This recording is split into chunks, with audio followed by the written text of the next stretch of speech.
toi et bienvenue dans cette nouvelle vidéo où je te parle de la yoga thérapie pelvienne. Yoga thérapie qui est issue des enseignements de Leslie Howard, qui est une praticienne de yoga Iyengar et qui a adapté les postures issues principalement de cette lignée de yoga en accord et en collaboration avec des chercheurs du département de la faculté de gynécologie et d'obstétrique de l'Université de Californie à San Francisco et aussi des enseignements que j'ai reçus de Uma Dinsmore Tooley qui a créé le Yoni Shakti Yoga ou le Womb Yoga qu'on appelle le yoga de l'utérus.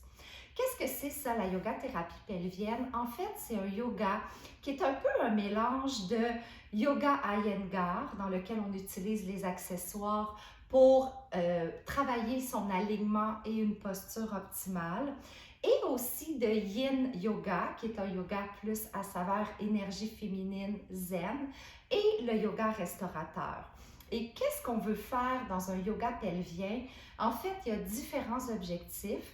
Ici, la façon dont on le pratique, c'est surtout pour une condition qu'on dirait hypertonique, donc dans laquelle on aurait trop de tonus, trop de raideur dans le plancher pelvien, dans le bassin, et pour lequel on voudrait créer de l'espace, on voudrait oxygéner, on voudrait décongestionner le bassin, mieux faire circuler le sang, circuler les fluides, l'oxygène, et ce qu'on appelle aussi en yoga le prana, notre énergie vitale. Maintenant, cette yoga thérapie a d'autres avantages et un de ses grands avantages, c'est qu'elle nous permet aussi de libérer le mental en redirigeant le sang, l'oxygène, les fluides et l'énergie dans le bassin.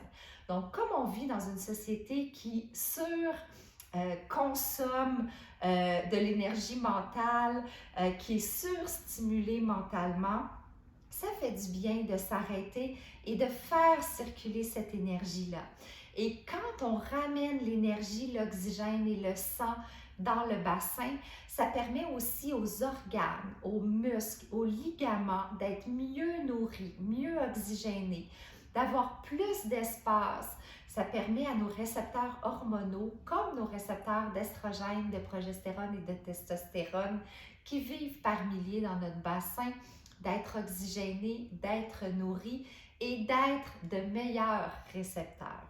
Donc, quand pratique-t-on cette yoga thérapie pelvienne?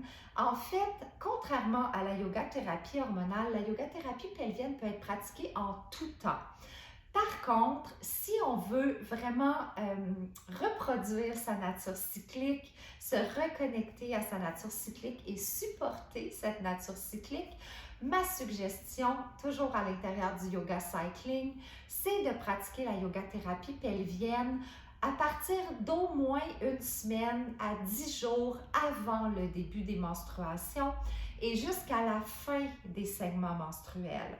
Ça permet à ce moment-là, justement parce que l'utérus double de poids, double de format pendant les menstruations, de décongestionner et de créer de l'espace qui fait qu'on se sent moins engorgé, ballonné, lourde dans le petit bassin et dans la zone sacro-lombaire, donc le bas du dos.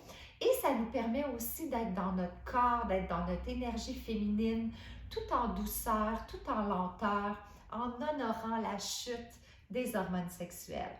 Maintenant, si tu n'as pas ou plus de règles, cette yoga thérapie va être aussi extraordinaire pour ramener l'énergie, le sang et les fluides dans le bassin.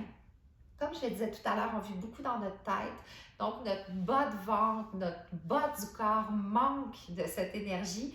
Et c'est pas inconnu au fait que beaucoup d'humaines de nos jours vivent des défis avec leur énergie sexuelle, avec leur libido.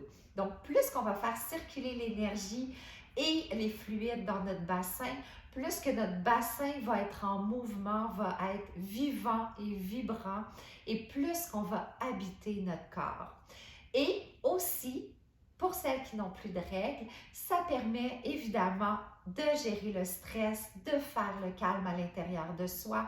Et peu importe qu'on ait encore ou non des menstruations, faire le calme en soi est un facteur essentiel pour toute l'harmonie de nos hormones, pour tout notre équilibre hormonal, parce que ça vient calmer le cortisol, qui est une hormone du stress et qui vient, elle, perturber toutes nos autres hormones si elle est trop élevée.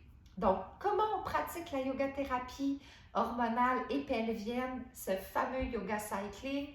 Dans notre été et notre printemps intérieur, donc dans la phase folliculaire et la phase ovulatoire, on privilégie le yoga hormonal. Et après l'ovulation jusqu'à la fin des règles, on privilégie la yoga thérapie pelvienne.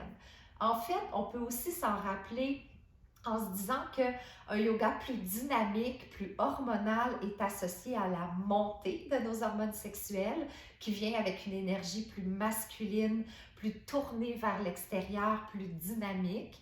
Et que la yoga thérapie pelvienne, qui est un yoga plus yin, plus doux, plus en lenteur, vient avec la chute de nos hormones sexuelles et une énergie qu'on qualifie de plus féminine, de plus tournée vers l'intérieur, une énergie de cocooning, une énergie de prendre soin.